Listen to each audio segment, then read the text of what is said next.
जी ਇਹ ਹੈ ਸਹੀ ਬੱਲੂ ਔਰ ਇਹ ਬੱਲੂ ਜਿਹੜਾ ਇਹ ਸਾਡਾ ਦੋਸਤ ਹੈ ਔਰ ਇਹ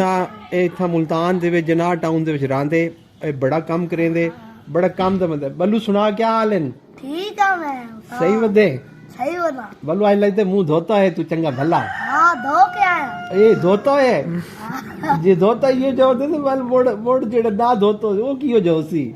पता ओ बल्लू तू तो कमाल की थी गड़े यकीन कर ए बल्लू ये तेरे कपड़े बड़े डिजाइन लाए तू अंगूठी शंगूठी पाती बैठे बल्लू तू तो कमाल की थी गड़े यार हाँ दो दाग की दिया अच्छा चलो सही ये ऐसे ही बल्लू जड़ा है ना ये असा गन्ना खांदे पे ये देखो सही ये गन्ना है ਇਹ ਹੁਣ ਬੱਲੂ ਹੀ ਆਦੇ ਵੀ ਮੇਰੇ ਕੋ ਖਵਾਓ ਇਹ ਖਾਓ ਬੱਲੂ ਸਾਹਿਬ ਗੰਨਾ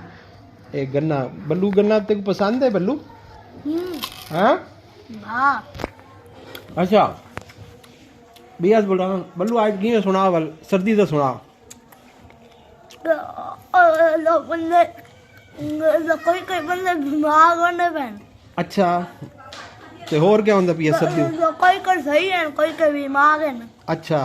ते आज तो धूप निकल आई है बल्लू हाँ अल्लाह का शुक्र है अल्लाह का शुक्र है जबरदस्त ते बल्लू ए ते को केड़ी शय पसंद है जल्दी जल्दी दसा एक तो ते गन्ने पसंद है बिया ते को क्या पसंद है गोश्त सालन हैं हाँ केड़ी शय सालन छोले तो होटी हैं छोले तो होटी छोले ते होटी रोटी अच्छा ते और केड़ी शय पसंद है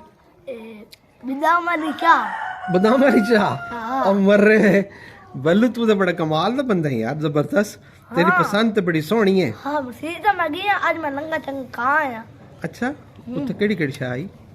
ए होटी आई और नान हो गई नान अच्छा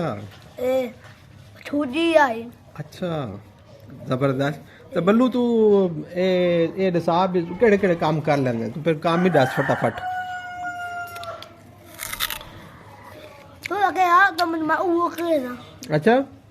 चलो ठीक है मोड़ बल्लू हुण तू गन्ना खा ते गन्ना खा खुश ठीक है खुश सी गया चलो जी जबरदस्त जी बल्लू जी खुश ठीक है जी